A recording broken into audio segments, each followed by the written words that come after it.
Hi! And welcome once again to the Rooftop Tower Garden. Mamaya na to. Yan.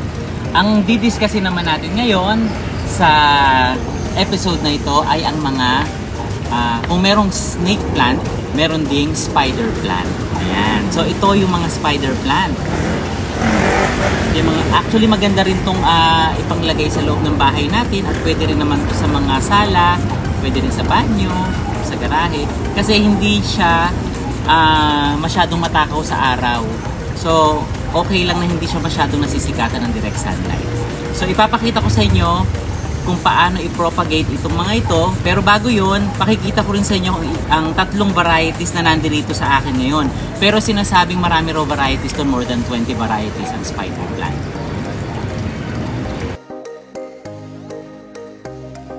Yan. So, dito marami tayong varieties talaga ng spider plant, pero dito sa papakita ko sa inyo ngayon, meron tayong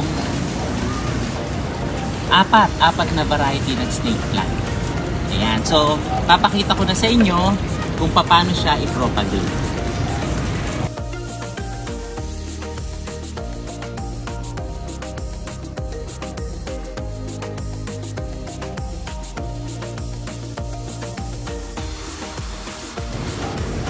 Kung makikita nyo, pag ang snake plant ay nag-mature niya na, nagkakaroon sila ng ganito, parang anak. Ngayon, itong mga to, kapag ito'y malapit sa lupa, mag-uugat yan. So, ito pwede na natin itong putulin. Ayan, pwede natin siyang putulin. At pag naputol natin siya, pwede natin siyang ibabad sa tubig. At pag binabad natin siya sa tubig, mag-uugat siya. Ganito. Ngayon, pag nag-ugat siya, pwede na rin natin siyang ilipat sa lupa. At yung ganito, pwede nyo na rin siyang ilipat directly sa lupa. Tulad nito. Yan, galing yan sa ganito, sa parang suhe. So, ito kumapal na siya. So, ang gagawin natin ngayon nito ay transfer natin siya sa mga ito maganda tong ano ko, napapakinabangan ang pag-inom ng soft drinks. Yan. Huwag nyo itatapon yung mga ganito nyo at mapapakinabangan yan. Pwede nyo siyang itanim. Diba? Yan. Ganon ang pag-propagate dito sa ating mga snake plant. So ano-ano yung mga snake plant nga pala na nandito sa akin ngayon? Meron tayo itong green na may guhit na puti. Ito yung pinaka-common na nakikita ko. Yan. Meron tayong dilaw na may green. Maganda rin to. Ito maliit pa eh. Meron din naman tayong 1, 2, 3. Plain lang na green. Ito. Ayan. So ito maliit pa rin eh. Pero pag ito'y lumago, manganganak yan ng parang ganito po katulad nito. Ayan. So tapos na.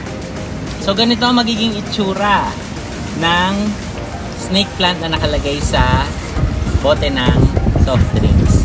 Siyempre, bago nyo ito gamitin, butasan nyo muna sa ilalim. Gaya ng pagbutas natin sa pag gumagamit tayo ng ibang mga bottles, binubutasan siya para makatulo ang tubig. Hindi siya dapat maging stagnant.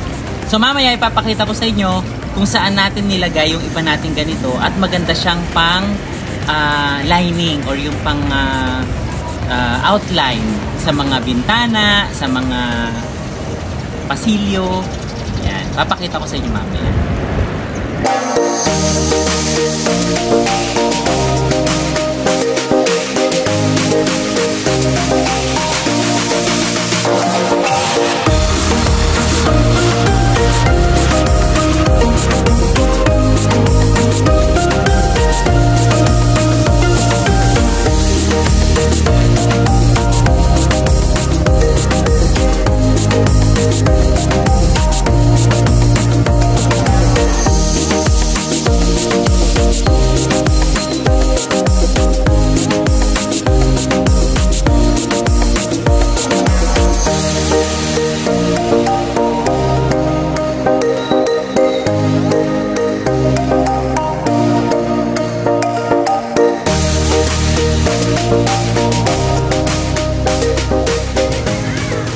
So nakita nyo na, di ba, ang ganda niyang gawing pang bakod or pang outline o kahit doon sa bintana, sa pinakita kanina, maganda talaga siya. At pag kumapal siya, pwede nyo siyang i-propagate ulit. Ayan. So sana nagustuhan nyo ang episode natin for today about spider plant. At kung meron kayong mga suggestions or meron kayong mga gustong pag-usapan na halaman, just comment down below. At kung gusto nyo mag-guest, ilagay nyo rin doon, comment down below. And don't forget to like, comment, share, and subscribe. Rooftop Tower Garden. Again, I'm your host, Brother Peter Reyes. Don't forget to hit the bell button para sa mga latest updates natin. Hanggang sa muli! Bye!